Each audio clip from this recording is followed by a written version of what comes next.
Ya, Anda dalam mencari kerja, ingat, kalau Allah yang sampaikan pasti terjadi. Jangan dikira mudah.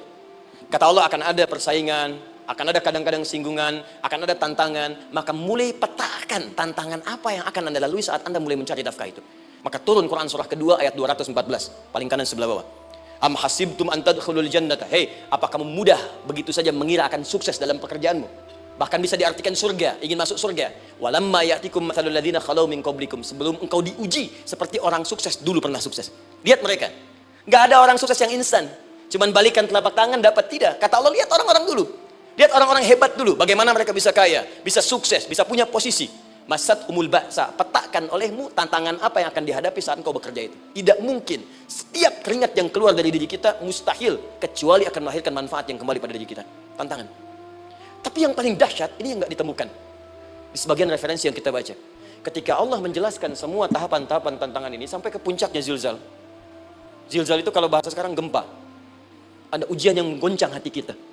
Ketika Anda kerjakan, ya Allah, tantangannya dahsyat. Kenapa mesti saya, ya Allah? Kau nggak selesai-selesai, ya Allah. Itu wajar, teman-teman, itu biasa. Kata Allah, orang dulu saja mengatakan, mata nasrullah, kapan ini selesai? Berbahagialah kalau teman-teman sudah mendapatkan tantangan puncak yang paling tinggi ini. Ini artinya Allah sedang mempersiapkan Anda menjadi orang besar di kemudian hari. Alhamdulillah, kita baru saja menunaikan salat zuhur berjamaah. Semoga salat kita diterima oleh Allah Subhanahu wa taala. Ada dua hal yang paling penting tentang salat ini yang ditekankan dalam Al-Qur'an. Pertama, kenapa salat begitu penting ditunaikan? Karena ia akan menjadi pembeda antara Khalik dengan makhluk. Jadi kalau kita ingin bedakan Tuhan dengan hamba, maka di antara titik penting perbedaannya, kata Allah langsung, itu terletak pada aspek ibadah, khususnya sholat. Karena itu ketika Nabi Musa alaihissalam berkenan kemudian langsung diperintahkan oleh Allah, sehingga disebut dengan kalimullah yang diajak bicara, dan diperkenalkan tentang esensi ketuhanan Allah, maka disebutkan perintah langsung oleh Allah untuk menyembahnya dalam bentuk salat. Al-Quran surah ke-20 Thaha ayat ke-14. Kata Allah, innani anallahu la ilaha illa ana fa'budni wa aqimis salata li dzikri. Ya Musa, tidak ada Tuhan, kata Allah, selain saya. Ya, maka jika engkau telah tahu saya Tuhan, bedanya Tuhan dengan makhluk, fa'budni, maka kewajiban engkau sebagai makhluk menyembah saya. Bagaimana caranya ya Allah, kata Musa? Kata Allah, wa aqimis salata, rahmatullah. Wa aqimis salata lidzikri. Maka cara menyembahku itu adalah dengan salat. Karena itu semua nabi dan rasul, bahkan sebelum Nabi Muhammad SAW, diperintahkan oleh Allah untuk mengajak umatnya seluruhnya untuk salat. Ya, Nabi Isa alaihissalam salat. Anda buka Quran surah 19 Maryam ayat 31 sampai 33. Nabi Ismail alaihissalam, ya kakeknya Nabi ke-29, salat. Bahkan meminta keluarganya salat. Quran surah ke-19 ayat 55. Wa kana ya'muru ahlahu bis-shalah. Nabi Zakaria, saudaranya Imran, salat.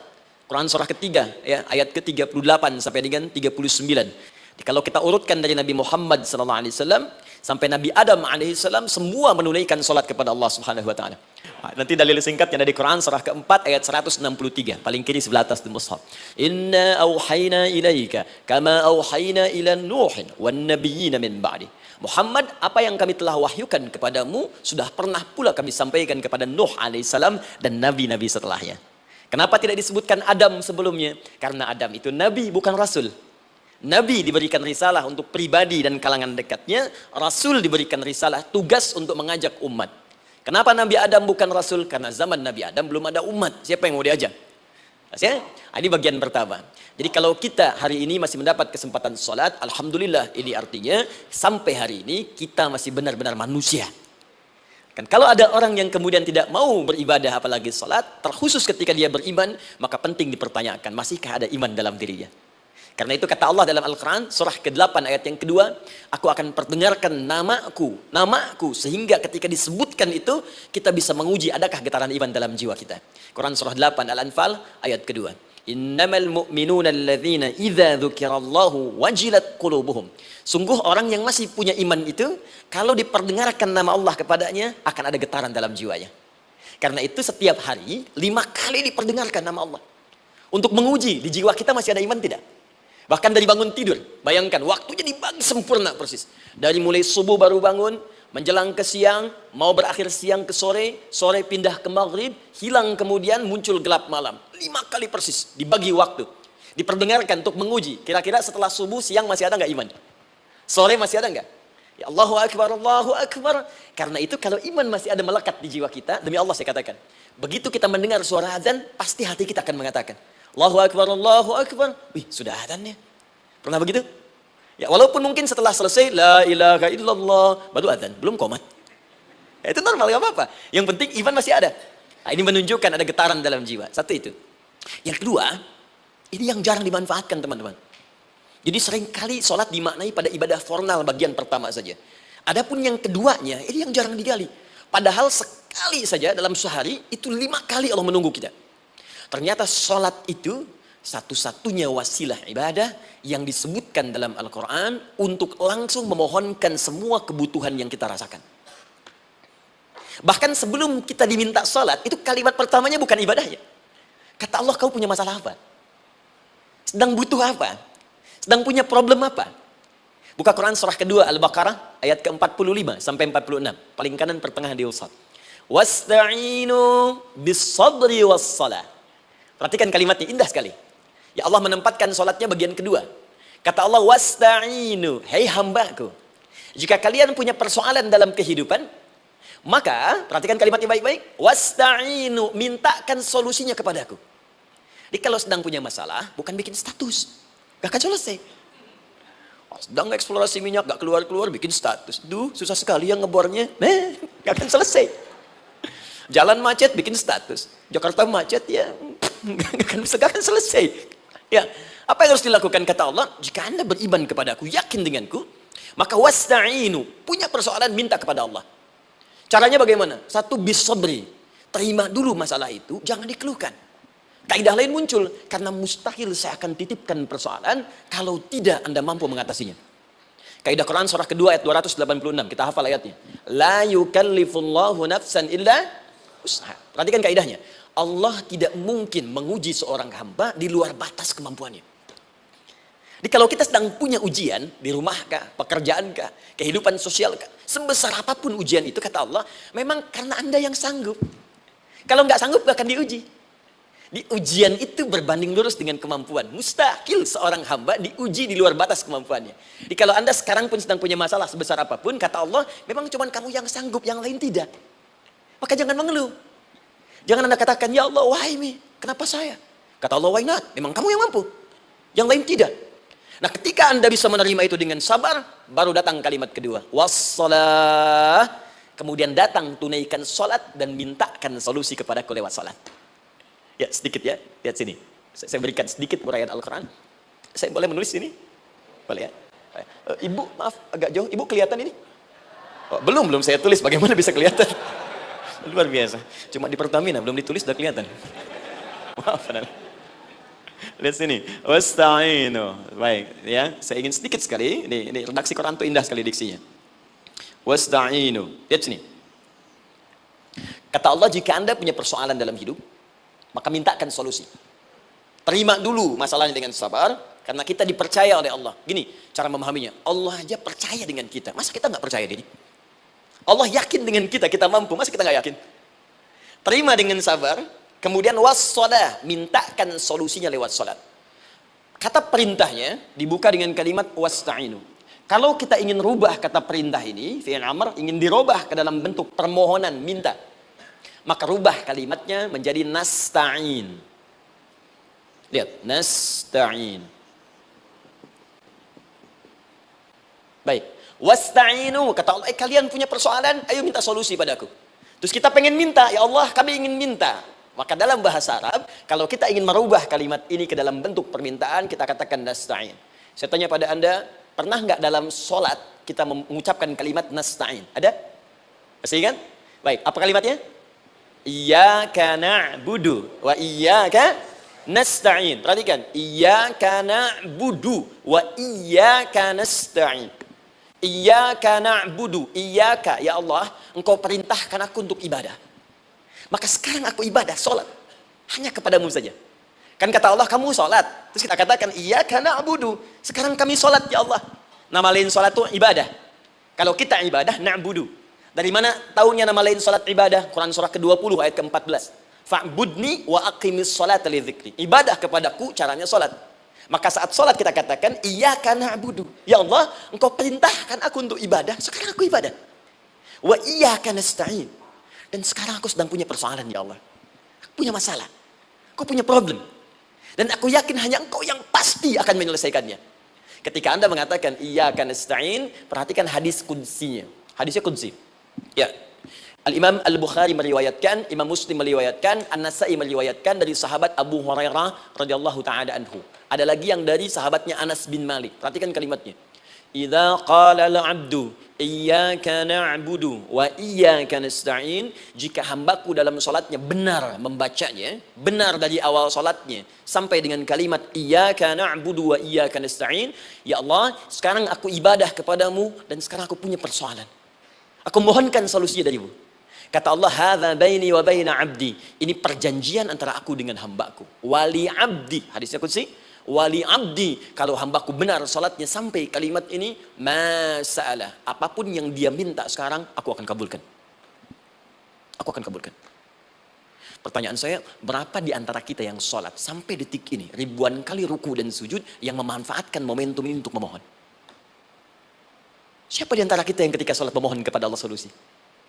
Jangan-jangan selama ini sholat itu hanya menjadi formalitas saja. Takbir, ruku, sujud, salam, selesai. Takbir, ruku, sujud, salam, selesai. Padahal Allah sedang menunggu hambaku, kamu itu punya masalah apa? Makanya setiap waktu dibagi 5 supaya hidup kita ringan. Subuh ke zuhur punya masalah, zuhur sholat. Begitu kita mohon, tuntas masalah itu. Zuhur ke asar punya persoalan, asar sholat. Dijawab oleh Allah, tuntas persoalan itu. Karena itu semua nabi dan rasul, bahkan orang soleh, ketika punya persoalan dalam hidupnya, even itu hanya menulis karya ilmiah, maka mereka akan memulai dengan sholat dan minta kepada Allah Subhanahu Wa Taala. Teman-teman kenal Nabi Zakaria? Bagus. Baik, di sana belum tulis, sudah kelihatan. Sini kenal Nabi Zakaria, alhamdulillah. Tapi nggak apa-apa. Saya ke Sukabumi Pak, ada yang kenal Fir'aun. Kenal Fir'aun, kenal, bagus. Tapi Sukabumi hubun dunia, suka itu hubun, bumi itu dunia. Baik, teman-teman, Nabi Zakaria itu diuji oleh Allah. Maaf, belum punya keturunan. Dan semua nabi punya ujian. Jadi jangankan kita, nabi aja yang jelas surganya punya ujian. Ya, Anda pernah sakit, Nabi Ayub sakitnya lebih parah dari kita. Ya, Anda di keluarga belum ada keturunan, Nabi Zakaria pernah lebih daripada kita. Sampai rambutnya memutih, fisiknya sudah letih, dan menurut medis, maaf sekali, istrinya divonis tidak mungkin punya keturunan, monofus dan mandul, mustahil. Secara klinis gak mungkin, secara medis tidak mungkin. Maka Allah tunjukkan satu isyarat yang sangat luar biasa. Jika Anda mendapati situasi makhluk mengatakan ini mustahil dan sudah angkat tangan, ini tanda pertama dari Allah, langsung tinggalkan pendapat manusia, langsung memohon kepada Allah. Maka turunlah beritanya di Quran surah ketiga Ali Imran ayat 38 sampai 39. Paling kanan sebelah atas di mushaf. Sekarang perhatikan kalimatnya, saya mau sambungkan dengan Al-Fatihah tadi. Hunalika da'a Zakaria rabbah. Di mihrabnya Nabi Zakaria salat bermohon kepada Allah. Qala rabbi habli min ladunka dzurriyyatan thayyibah. Kemudian ia berdoa, Rabbi habli, ya Allah yang maha memberi tanpa batas. Ini adab pertama, kalau teman-teman mau berdoa, sebut nama Allah sesuai dengan hajat kebutuhan kita. Itu yang disebut dengan al-asma'ul husna. Di asma'ul husna itu bukan nama-nama indah yang sekedar dihafal, bukan. Tapi nama yang diberikan oleh Allah sesuai dengan kebutuhan hidup kita. Dalilnya Quran surah ke-17 ayat 110. Ya, paling kanan sebelah atas di mushaf, ke pertengahan. Ya, kata Allah, qulid Allah. Jika Anda punya persoalan, sebut nama Allah. Allah, Awir Rahman atau Ar-Rahman. Ayyamma tad'u, tapi kalau Anda ingin spesifik meminta, falahul asma'ul husna. Pilih nama Allah, ia punya nama-nama yang indah sesuai kebutuhan kita.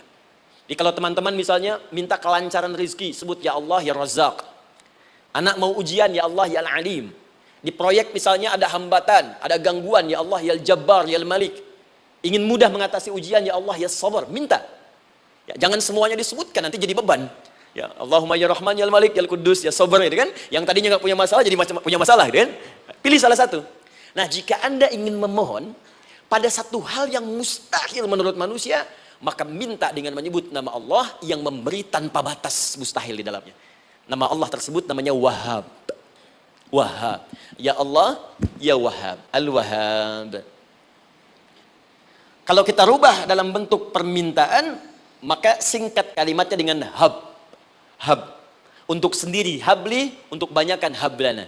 Rabbana hablana min azwajina wa dzurriyyatina qurrata a'yun. Nabi Zakaria minta karena sendiri yang mengalami situasi itu, maka beliau katakan, Rabbi habli. Ya Allah, habli min ladunka. Ya Allah yang tak punya batas dalam pemberian. Mereka mengatakan aku tak akan punya keturunan. Mereka mengatakan mustahil aku punya anak.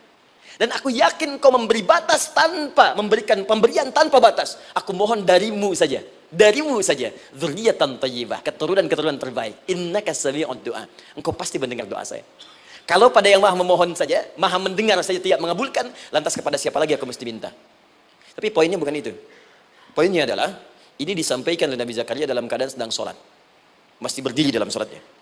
Dalam bahasa Arab, berdiri disebut dengan qaimun. Qaim. Berdiri. Sedang sholat disebut dengan yusolli. Perhatikan ayat 39-nya. Fanadathul malaikatu wa huwa qaimun yusolli fil mihrab. Maka seketika ketika doanya selesai dipanjatkan, sholatnya belum selesai. Doanya selesai dipanjatkan, seketika datang malaikat menyampaikan, kamu dapat kabar gembira, Anda akan punya anak, bahkan namanya langsung diberikan oleh Allah, Yahya. Artinya hidup. Yang mustahil menurut manusia, lahir dari rahim seorang perempuan yang divonis monopos dan mandul, kata Allah, bagiku yang gak ada yang mustahil. Jadi dan hidup dia. Kapan itu terjadi? Masih sholat dan belum selesai dalam sholatnya, dalam keadaan berdiri. Sekarang saya tanya Anda, kita membaca iyyaka na'budu wa iyyaka nasta'in dalam keadaan ruku atau sujud? Sujud. Berdiri. Berdiri teman-teman. Betul kan? Dalam keadaan berdiri saat baca Al-Fatihah. Iyyaka na'budu wa iyyaka. Saat kita mengatakan wa iyyaka nasta'in, Allah balik bertanya, apa yang kamu butuhkan? Nabi Zakaria itu sholat dulu, baru minta. Kita umat Nabi Muhammad karena keutamaan nabinya, sebelum sholat dah ditunggu. Butuh apa? Mau minta apa? Karena itu, saya ingin katakan, ayo manfaatkan momentum sholat ini. Jangan sekedar kita kemudian tunaikan formalitas, tapi kita tidak mendapatkan keuntungannya. Ayo, semuanya. Dari mulai takbir, sudah ada doa. Ruku ada doa. Bahkan sujud, kita bisa perbanyak dalam bahasa hati kita untuk memohon kepada Allah Subhanahu Wa Taala. Jelas sampai di sini? Baik. Mudah-mudahan insya Allah doa kita dikabulkan oleh Allah Subhanahu Wa Taala. Ini baru mukaddimah, kita belum mulai. Ini pengantar. Tema kita hari ini tentang Al-Quran. Dan mudah-mudahan kita diberikan insya Allah kelancaran untuk bahasan kita. Dan topik ini insya Allah akan memberikan banyak manfaat dari apa yang kita kerjakan dalam keseharian kita. Saya mohon izin untuk melambatkan bacaan, karena tadi hanya mengantarkan saja. Teman-teman, kenapa mesti Al-Quran? Apa esensi Al-Quran? Dan kenapa Al-Quran diwahyukan pada Nabi Muhammad SAW? Apakah khusus untuk sekedar dibaca? Atau ada satu nilai yang sangat penting yang justru itu mengandung nilai mukjizat yang paling dalam dari Al-Quran? Yuk kita mulai dengan Al-Quran surah kedua Al-Baqarah ayat ke-38. Paling kanan sebelah atas. Disambungkan dengan Quran surah kedua ayat 185. Paling kiri pertengahan di mushaf. Quran surah kedua ayat 38 dengan Quran surah kedua ayat 185. Saya mulai dari kisah Nabi Adam. Saya pelan-pelan. Nabi Adam saat diciptakan oleh Allah, kemudian diberikan informasi bahwa beliau akan bertugas di bumi, beraktivitas di bumi. Disampaikan di Quran surah kedua ayat 30, paling kiri sebelah atas. Wa idh qala rabbuka lil malaikati inni ja'ilun fil ardi khalifah. Kata Allah, dan pelajari, ingat ketika kami menyampaikan pada para malaikat, kami akan menugaskan satu makhluk, manusia, namanya Adam, di bumi tugasnya. Untuk menjalani hidup di bumi. Nah, secara singkat, setelah Nabi Adam turun ke bumi, di awal masa bersama Sayyidah Hawa, ya alaihi wassalam, maka ternyata, bersamaan dengan turunnya Adam dan Hawa ke bumi itu, mereka berdua dibekali petunjuk. Yang dengan petunjuk itu, ini yang dahsyat. Allah jamin semua aktivitas hidupnya, dari mulai yang sederhana sampai yang kompleks, pasti jika diikuti petunjuk ini, dia akan senang menjalaninya, dan akan tenang mendapatkan hasilnya. Ya, perhatikan kalimatnya. Quran surah kedua, ayat 38. Fokus. Qulna ihbitu minha jami'a. Kata Allah, sekarang tiba saatnya. Adam, Hawa, turun kalian ke bumi. Kalau setan kita tinggalkan aja ya. Ini kita bahas Adam dulu. Turun kalian semua ke bumi. Fa imma ya'tiyannakum minni huda. Maka nanti sejak kalian tiba di bumi itu, aku akan turunkan satu petunjuk disebut dengan hudan namanya. Hudan. Fokus. Faman tabi'a hudaya, maka jika Anda dan keturunanmu mengikuti semua detil di petunjuk ini, fala khaufun 'alaihim wa lahum yahzanun, maka aku pastikan engkau dan seluruh keturunanmu akan menjalani hidup di muka bumi dengan tenang dan senang. Fala khauf. Khauf itu gelisah, takut. Lawan dari takut apa? Tenang. Lawan dari gelisah, tenang. Kata Allah, jika Anda mengikuti tuntunan hidup yang ini, maka saya jamin semua hidupmu tenang. Walahum yahzanun, dan saya pastikan selama hidup di muka bumi itu kalian tidak akan pernah bersedih. Senang. Lawan sedih itu senang. Jadi ternyata kita itu diminta tugas di bumi itu bukan untuk dipersulit. Jadi kalau ada yang hidup sampai saat ini sedih deh, di rumah tangga sedih, di kantor nggak tenang, pasti di antara poinnya bukan nggak mampu senang, tapi boleh jadi yang hidup ini tidak membaca petunjuk kehidupannya.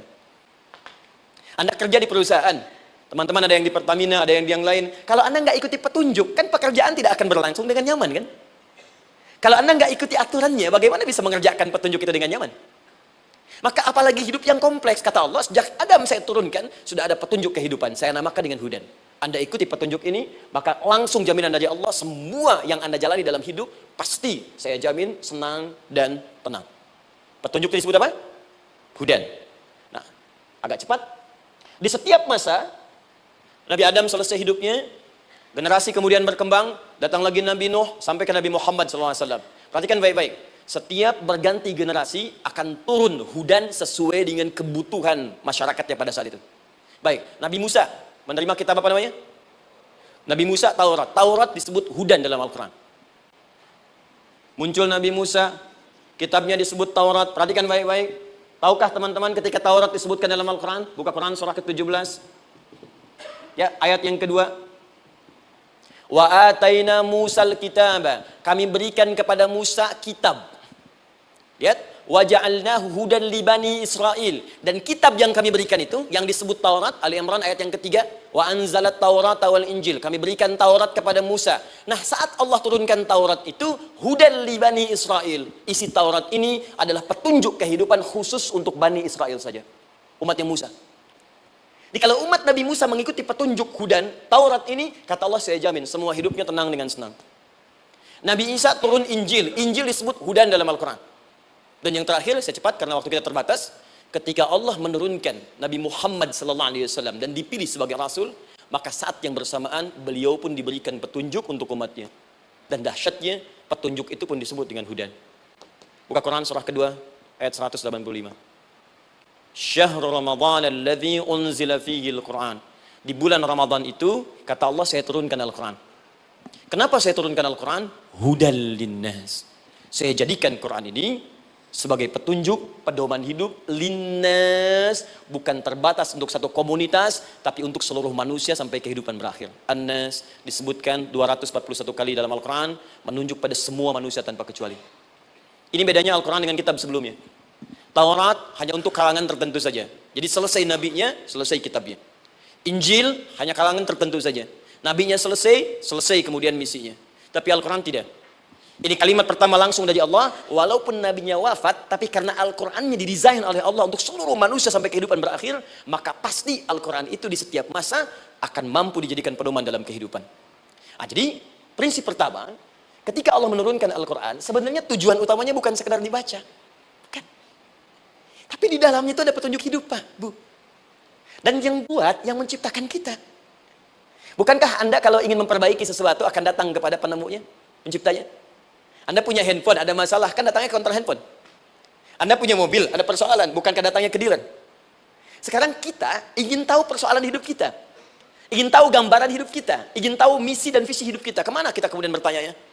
Pada pencipta kita. Nah, kata Allah, ketika saya utus manusia pertama kali ke bumi, saya sudah turunkan bagaimana cara menjalani kehidupannya. Dan ternyata berita baiknya untuk kita diberikan oleh Allah satu petunjuk utuh, langsung disebutkan, isinya disebut dengan Al-Quran. Jadi dari Al-Fatihah sampai dengan An-Nas, dia bukan bacaan biasa. Semua di dalamnya ada petunjuk kehidupan kita dari mulai bahkan dalam kandungan sampai kita wafat kepada Allah Subhanahu wa taala. Kalau diikuti petunjuk ini, langsung turun jaminan dari Allah. Hidup kita pasti akan tenang dan nyaman. Saya bacakan cepat ya. Tapi nggak usah ditulis, nanti kalau teman-teman agak terlambat mengikutinya, Anda buka kembali rekamannya, Anda boleh runtutkan kembali. Saya baca cepat saja, dan ini insya Allah Anda hanya akan temukan dalam Al-Quran. Nanti saya berikan rahasia di akhir sebelum kita akhiri. Yuk, 1. Anda silahkan bandingkan dengan buku manapun, referensi manapun, Anda hanya akan temukan dalam Al-Quran. Dari sejak sebelum lahir, bagi perempuan yang tengah mengandung, langsung Allah berikan tuntunan bagaimana agar kandungan itu berjalan dengan sehat, nyaman, dan mudah ke persalinan. Quran surah ke-7 ayat 189. Perkembangannya bisa diamati dan dicek kemudian, ya baik ke dokter atau yang lain, nanti perkembangannya disebutkan di Quran surah ke-22 ayat ke-5. Dirinci lagi di Quran surah ke-23 ayat 11 dari 9 sampai dengan 13. Kemudian mulai terlahir, dari lahiran diberi petunjuk oleh Allah. Nih, berikan ASI, maksimal 2 tahun. Kalau ingin berhenti sebelum 2 tahun boleh, begini caranya. Quran surah kedua ayat 233. Dari sampai usia 2 tahun menjelang balik, kata Allah berikan 4 pendidikan dini. Ini turunannya, disebutkan 1, 2, 3, 4. Jika Anda ajarkan ini, maka anak ini akan tumbuh. 1, dekat dengan Allah. 2, dijamin taat pada orang tuanya. 3, dia akan baik dengan lingkungannya. Dan 4, dia akan bertahan dalam kebaikan sampai dia dewasa. Quran surah ke-31 ayat 13 sampai dengan 19. Usia 7 tahun, ya mulai dia balik misalnya, dia akan mulai belajar. Bagaimana cara belajar yang baik supaya cepat paham, gampang mengerti. Turun Quran surah ke-9 ayat 122. Amalannya di Quran surah 96 ayat yang pertama. Kemudian rinciannya diturunkan di Quran surah kedua ayat 282 di ujung ayatnya. Lalu bagaimana mencari sekolah yang bagus, majlis yang baik, guru-guru yang baik, diturunkan Quran surah ke-58 ayat ke-11. Dicontohkan tentang Maryam dan Nabi Isa alaihissalam di Quran surah ketiga ayat 35 sampai dengan 37. Naik lagi, dia mulai dewasa, ya mulai bergaul, bahkan kadang-kadang merantau, punya tempat komunitas berbeda. Bagaimana supaya dia bergaul tidak terpengaruhi lingkungan yang tidak baik. Maaf ya, kadang-kadang ibu yang sudah mengandung, melahirkan, ayah mencari nafkah, tiba-tiba anak pergi bahkan ke kampus, ke sekolah, dapat teman yang gak bagus, pulang-pulang mengecewakan Anda. Dan bagaimana menemukan tempat-tempat yang baik untuk bisa menjaga perilaku anak ini? Ditemukan nanti di Quran surah ke-49 ayat ke-13-nya. Dirinci perkembangannya di Quran surah ke-12 Yusuf ayat 2 sampai dengan ayat 29-nya. Sampai ketika dia akan mulai kemudian menikah. Kata Allah, pilih pasangan yang baik dengan ta'aruf, berikan mahar yang sempurna. Quran surah ke-4 ayat ke-4. Kemudian dia mulai menikah. Kata Allah, sebelum menikah, pelajari dulu fikih nikah. Banyak orang yang menikah, tapi karena tidak belajar tentang persoalan rumah tangga, apa yang akan terjadi di rumah tangganya. Detil Pak, Bu. Kata Allah, ini, kalau kamu berbuat begini, akan ada miskomunikasi. Kalau ada miskomunikasi, persoalannya akan begini. Solusinya begini. Maka diturunkan dasarnya di Quran surah ke-30 ayat 21, detilnya di Quran surah ke-4 ayat 34 sampai dengan 35. Paling kiri sebelah atas sampai dengan ke tengahnya. Anda berlanjut, diterangkan oleh Allah, hei, tugas suami saat mulai pertama kali menikah, maka tugas yang pertama siapkan untuk mencari nafkah. Bagaimana caranya ya Allah? Diturunkan oleh Allah. 1, jangan takut kehilangan rezeki. Jangan pernah mencuri, jangan pernah ngambil punya orang, karena punya kamu akan saya berikan sempurna. Kamu ngambil punya orang, maka kamu akan menyulitkan diri sendiri. Itu akan dikembalikan pada yang berhak. Ya, turun Quran surah ke-51 ayat 22. Dirinci, begini cara nyarinya. Quran surah kedua ayat 168. Kalau Anda ingin cepat, baru bergerak, rizkinya sudah dapat. Quran surah kedua ayat 172. Ada yang dahsyat, dia belum keluar, rizkinya yang mendatangi dia. Jadi nanti di Al-Quran ada 8 jenis rizki. Di antara yang paling hebat, ada yang belum Anda datang, rizkinya sudah menjemput. Ada orang mendatangi rizki, ada rizki mendatangi dia. Contoh, Al-Imam Asy-Syafi'i sedang berdiskusi dengan Imam Malik gurunya. Kata Imam Asy-Syafi'i, Syekh, rizki itu mesti saya cari dulu, baru kita dapat. Kata gurunya, ya Syafi'i, ada rizki yang cukup kita beramal dekat kepada Allah, dia akan datang tanpa kita cari dengan ikhtiar manusia. Kata Syafi'i, mustahil. Kata Quran kan kita kerja dulu, baru datang. Kata Imam Malik gurunya, kamu yang belum sampai. Kita amalkan ini, rizki datang. Maka berhenti sampai di situ, Imam Syafi'i pamit. Di jalan tiba-tiba, beliau mendapati ada panen anggur, Pak, Bu. Terus dipanggil sama yang punya kebun. Ya pemuda katanya, sini. Mau bantu nggak? Kalau kamu bantu, kami berikan anggurnya. Maka beliau bantu, panen, petik. Sampai setelah selesai diberikan anggur yang besar-besar, hanum. Senyum, senang beliau. Ternyata senangnya bukan karena dapat anggur. Senangnya karena merasa pendapatnya benar. Kalau saya nggak bantu panen ini, nggak akan dapat saya anggur. Cuma karena saya bantu, saya diberi ini. Maka rasa senangnya inilah dibawa kemudian kepada gurunya, ingin laporan. Tapi perhatikan adabnya. Dia tidak mengatakan, guru, nih saya benar. Kalau saya nggak ikut panen, nggak dapat saya ini. Perhatikan kalimat Asy-Syafi'i. Guru, tadi saya di jalan, dipanggil oleh pemilik kebun, ikut panen anggur. Begitu saya bantu, saya diberikan anggur ini. Beliau tekankan dengan kalimat yang kencang pada kalimat, begitu saya bantu, saya dapat anggur ini. Imam Malik tersenyum mengatakan, Masya Allah Syafi'i luar biasa. Ini siang begitu panasnya, tadi saya mau keluar ngajar, terfikir di benak saya, Allah kalau ada anggur yang besar-besar, enak rasanya. Tiba-tiba kamu datang bawa anggur. Jadi Imam Syafi'i kerja dapat sesuatu, Imam Malik terfikir sesuatu, datang rezeki. Kita ada di Quran surah ke-7, teman-teman, ayat ke-96, paling kanan sebelah atas di mushafnya. Baik, teruskan dulu. Ya, Anda dalam mencari kerja, ingat, kalau Allah yang sampaikan pasti terjadi. Jangan dikira mudah. Kata Allah akan ada persaingan, akan ada kadang-kadang singgungan, akan ada tantangan, maka mulai petakan tantangan apa yang akan Anda lalui saat Anda mulai mencari nafkah itu. Maka turun Quran surah kedua ayat 214, paling kanan sebelah bawah. Am hasibtum an tadkhulul jannata. Hei, apa kamu mudah begitu saja mengira akan sukses dalam pekerjaanmu? Bahkan bisa diartikan surga, ingin masuk surga. Walamma ya'tikum mathalul ladzina khalau min qablikum. Sebelum engkau diuji seperti orang sukses dulu pernah sukses. Lihat mereka. Enggak ada orang sukses yang instan. Cuman balikan telapak tangan dapat, tidak. Kata Allah, lihat orang-orang dulu. Lihat orang-orang hebat dulu, bagaimana mereka bisa kaya, bisa sukses, bisa punya posisi. Masat umul ba'sa, petakan olehmu tantangan apa yang akan dihadapi saat engkau bekerja itu. Satu, kata Allah, ba'sun, ada yang ringan. Ya, ba's. Ba'sa, jama' dari kata ba'sun. Dua, dara. Ini sudah menengah, jama' dari kata durun. Tiga, zilzal. Ini yang paling tinggi puncaknya. Jadi kalau Anda sudah mendapatkan ini, yakinlah, berarti Anda akan mendapatkan posisi yang tinggi. Karena mustahil orang besar diuji dengan ujian yang kecil. Zilzal, ini bagian ketiga. Ba'sa, ba'sun, mulai. Kira-kira tantangan-tantangan ringan apa saja yang akan Anda hadapi? Ya, kalau saya contohkan misalnya dengan contoh yang lain singkat, Anda mau ke masjid, ingin konsisten, mulai hijrah, ingin dekat dengan Allah, tiba-tiba yang tadinya nggak mau ke masjid, mulai ke masjid, diuji dengan hujan. Yang kecil, rintik-rintik, shower. Begitu hujan, orang Arab mengatakan kalau hujannya bisa lewat tanpa payung pun, orang Arab mengatakan la ba'sa. La ba'sa ini ringan. Orang kita sambungin, labas. Dari bahasa Arab, lewat. Nah, jadi kalau Anda mau berangkat nih, siap bekerja, siap hadapi tantangan. Baru mau lewat hujan kecil, berarti itu tantangan kecil kita lewati. Macet, petakan, cari jalan yang kemudian sempurna, jalan yang kosong, buka Google-nya, buka Waze-nya, buka map-nya, cari. Jadi kalau pada yang kecil aja belum kita lewati, bagaimana mendapatkan yang besar? Anda mau ke masjid, dikasih hujan kecil, mau berangkat gak jadi. Papa, kenapa gak jadi? Hujan mah, kan ada payung, takut riak. Tuh. Setelah itu darwa, maaf, tantangan fisik. Kadang-kadang mulai ke fisik, mulai mengganggu. Ya, maaf, dirincikan kemudian oleh Al-Quran. Turun Quran surah ke-21. Ayat 87 sampai 88. Kisah Nabi Yunus alaihissalam. Yunus beraktivitas, bekerja. Bukan berarti nggak ada tantangan. Kadang-kadang dibawa, kadang-kadang diusir. Kadang-kadang Anda dapat misalnya proyek. Kadang-kadang sudah mulai, masukkan tender. Tiba-tiba gagal, diserobot orang. Kadang-kadang orang yang dapat, Anda yang ngajukan. Itu biasa. Kata Allah itu biasa. Bukan cuma Anda, yang lain pun ada. Bukankah Allah ajarkan kisah Sayyidah Hajar alaihissalam dengan Ismail? Bukankah bolak-balik naik Safa Marwah, kadang di atas, kadang di bawah, kadang lihat peluang sampai Marwah ternyata bukan air. Terkadang Anda yang bekerja, tim yang lain yang mendapatkan karena kerja keras Anda bisa jadi terjadi. Bukankah yang kerja keras Hajar yang dapat Ismail? Mungkin Anda yang konsep, yang dapat minyaknya orang lain. Mungkin Anda yang kerjakan, yang suksesnya teman Anda, nggak ada masalah. Dan itu kemudian akan bermanfaat bagi Anda. Tidak mungkin setiap keringat yang keluar dari diri kita mustahil kecuali akan melahirkan manfaat yang kembali pada diri kita. Tantangan. Tapi yang paling dahsyat, ini yang nggak ditemukan. Di sebagian referensi yang kita baca. Ketika Allah menjelaskan semua tahapan-tahapan tantangan ini, sampai ke puncaknya zilzal. Zilzal itu kalau bahasa sekarang gempa. Ada ujian yang menggoncang hati kita. Ketika Anda kerjakan, ya Allah, tantangannya dahsyat. Kenapa mesti saya, ya Allah? Kok nggak selesai-selesai, ya Allah? Itu wajar, teman-teman, itu biasa.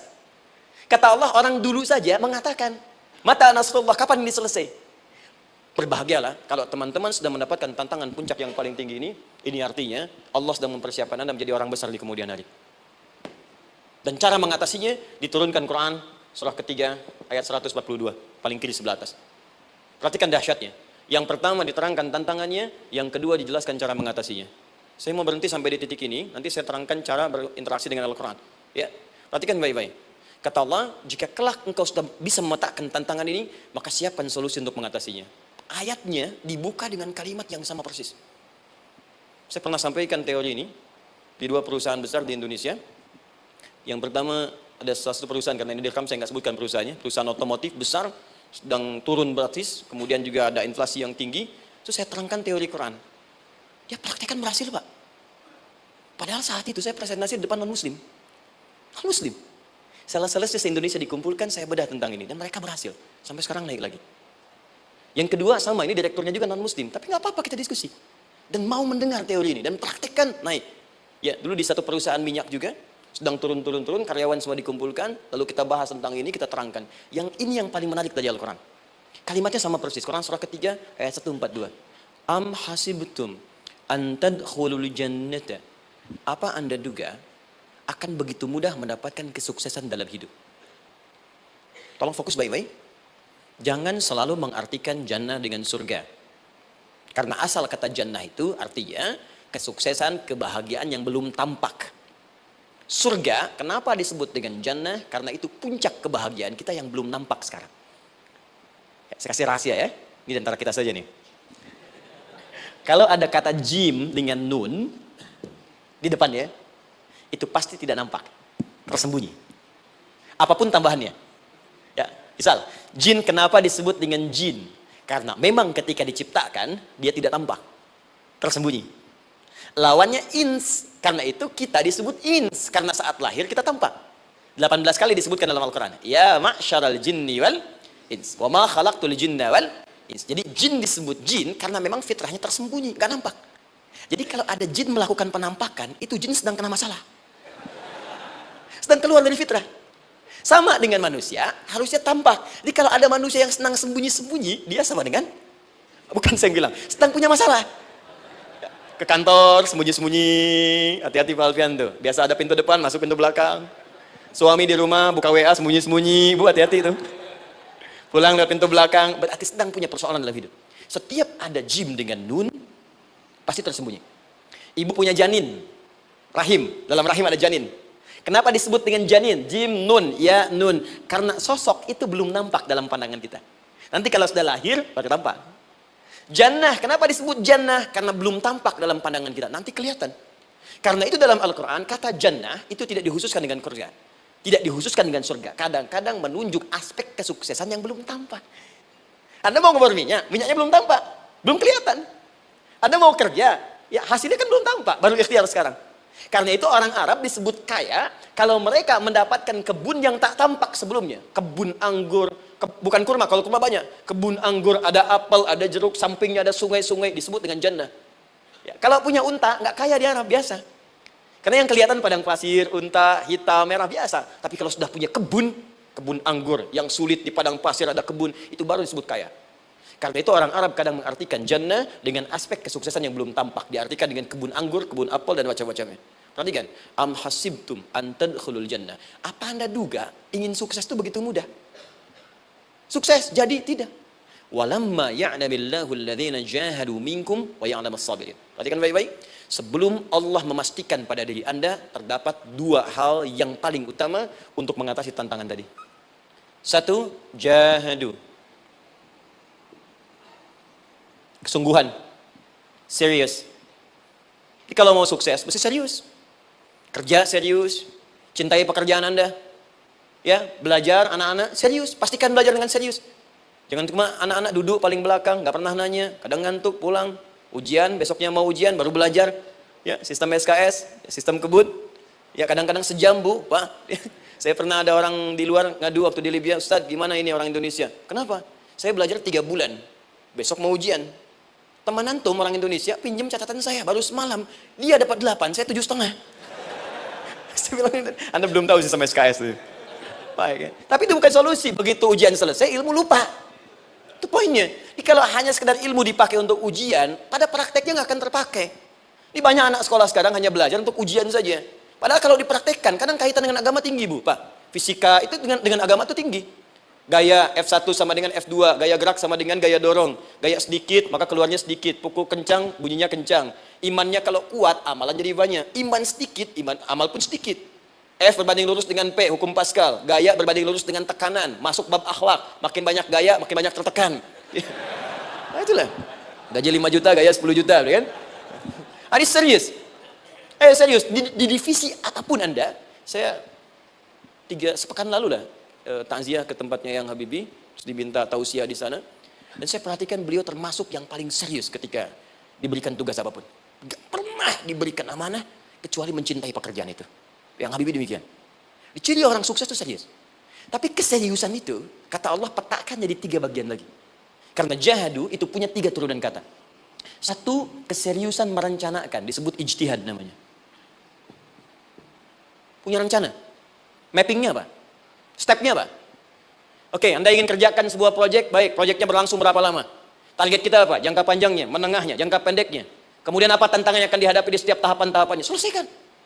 Bahkan saking pentingnya tahap perencanaan ini ditunjukkan oleh Allah langsung lewat sholat.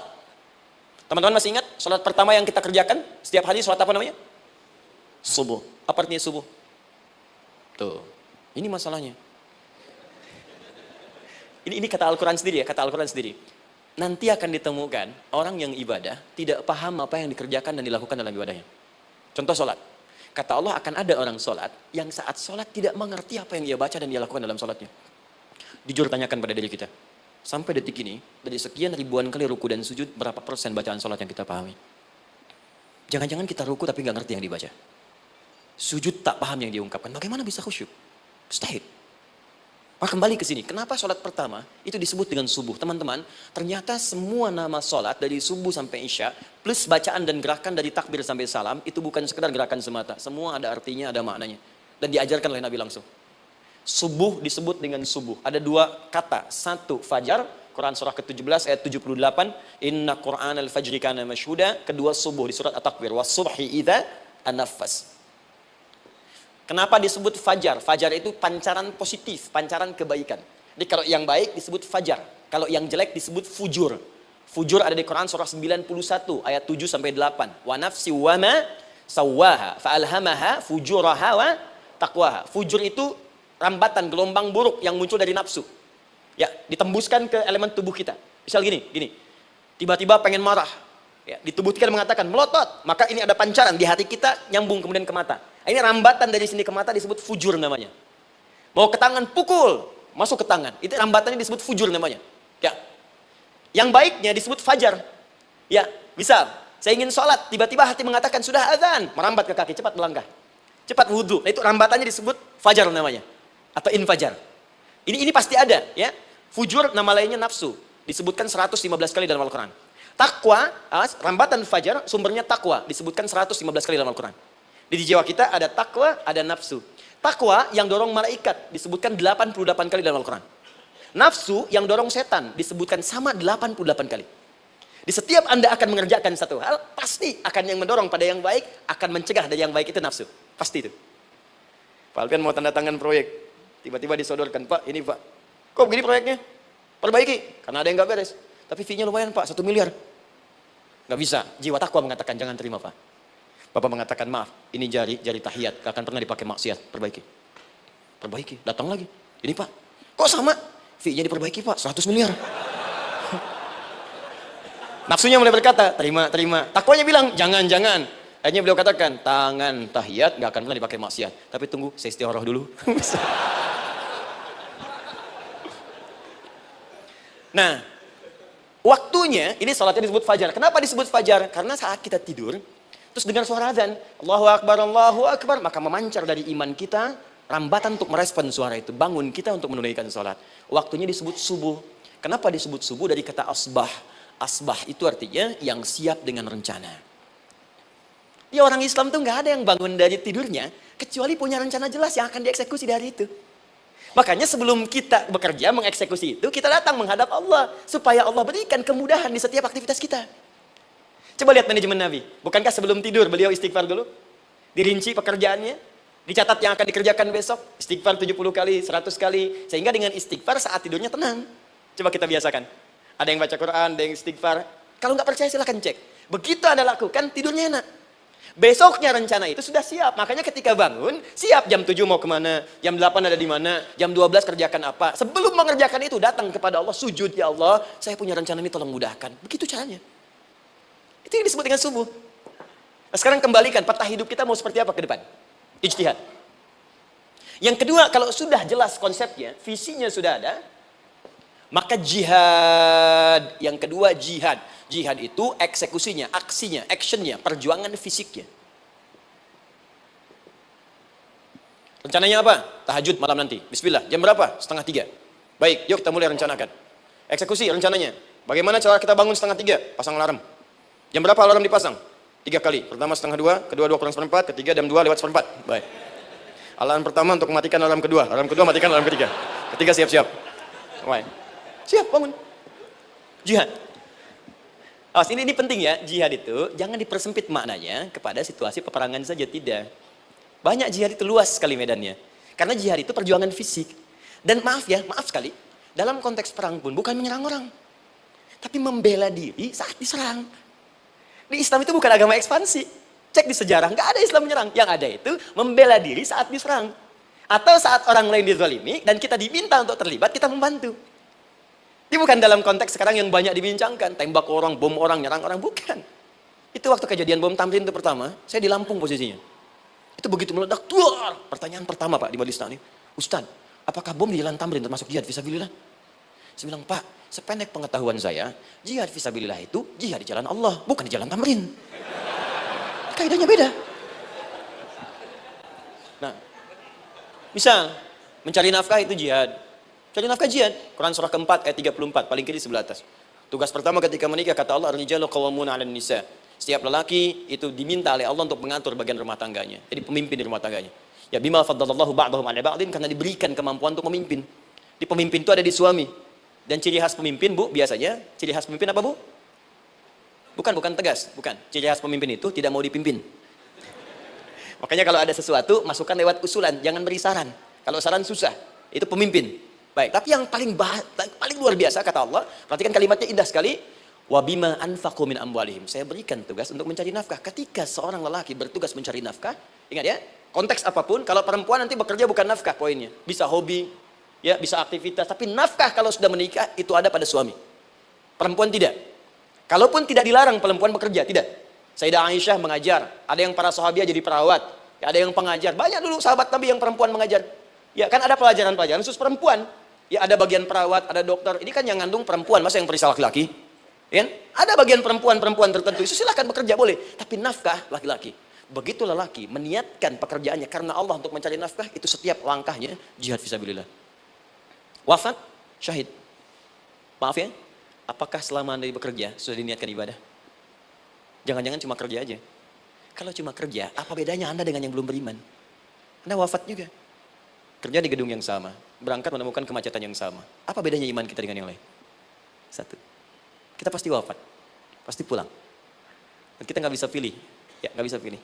Antum bisa duluan, saya belakangan mungkin. Atau ditukar, saya belakangan, Anda duluan mungkin. Atau memang saya bisa duluan, ya duluan menyolati Anda.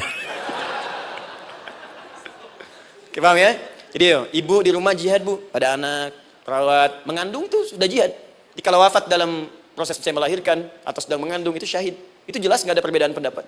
Anak-anak yang sekolah niatkan ibadah, Bu, Pak. Mohon maaf ya, mesti ada bedanya. Iman kita di rumah mesti itu terpancar kepada anak-anak. Ajarkan mereka sekolah yang baik. Pilih sekolah yang mengajarkan sholat, mengajarkan baca Quran. Sekarang banyak kok. Fisikanya bagus, Qurannya bagus, kimianya bagus, sholatnya juga bagus. Cari. Kalau bisa dunianya bagus, akhirat bagus, kenapa hanya pilih dunia saja? Siapkan. Itu jihad. Terakhir, tidak mudah mengeksekusi ini, pasti ada tantangan yang ketiga, namanya mujahadah. Mujahadah.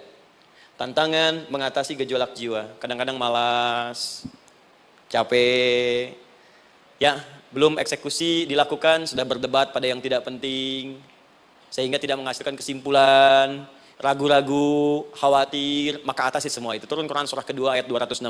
Kutiba alaikumul qitalu wa huwa kurhul lakum. Kalau engkau sedang tidak nyaman, maka perangi ketidaknyamanan itu jika engkau ingin mendapatkan kesuksesan yang telah engkau cita-citakan. Asa an takrahu syai'an fa huwa khairul lakum. Boleh jadi apa yang engkau tidak rasakan sekarang, engkau rasakan gak enak, gak nyaman, di balik itu Allah sedang siapkan sesuatu yang lebih baik untukmu. Wa asa an tuhibbu syai'an fahuwa syarrul lakum. Mungkin yang engkau harap-harap sekarang, boleh jadi itu belum baik untukmu sekarang.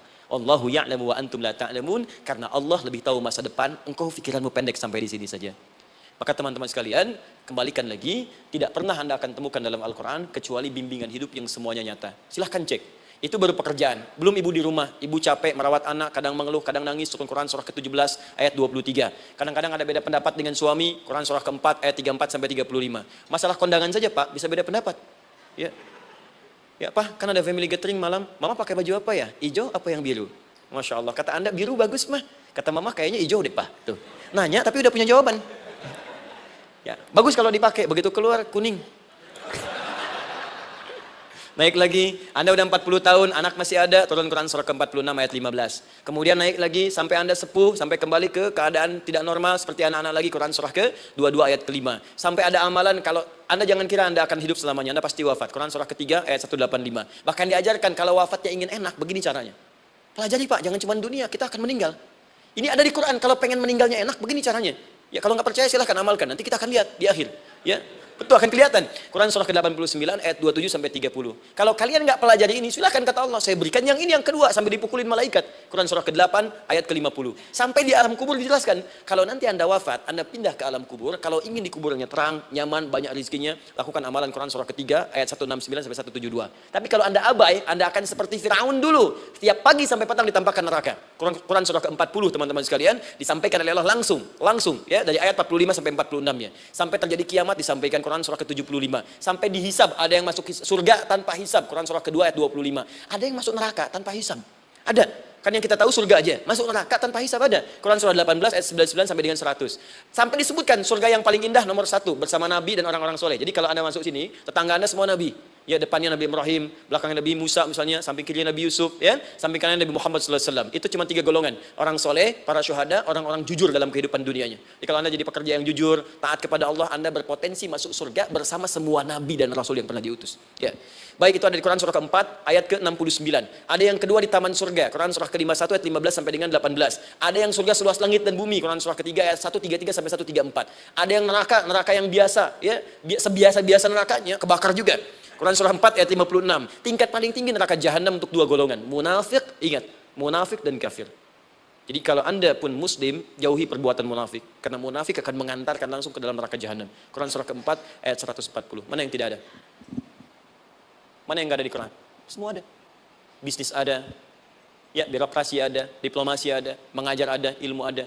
Karena itu saya mau tutup, jika kita ingin benar mengeluarkan petunjuk ini, seperti orang dulu pernah melakukannya, maka kata Allah, melalui lisan Rasulullah, turun Quran surah ke-29 ayat ke-45. Satu ini aja kita kerjakan, insya Allah ini akan beda kita rasakan. Utslu ma wuhya ilaika minal kitab. Jika kalian kemudian hidup di muka bumi, maka keluarkanlah bimbingan dari Al-Quran sesuai dengan kebutuhan kita secara tematik. Utslu itu dari kata tilawah. Tilawah itu baca, pahami, amalkan. Karena itu setiap kita baca Al-Quran, di sampingnya pasti ada yang menerjemahkan supaya kita paham. Betul kan? Ketika ada yang baca Al-Quran, di sampingnya ada siapa? Ya, sari tilawah kan? Baik, sari tilawah itu bahasa Indonesia. Ya, sari, sebetulnya tilawah saja.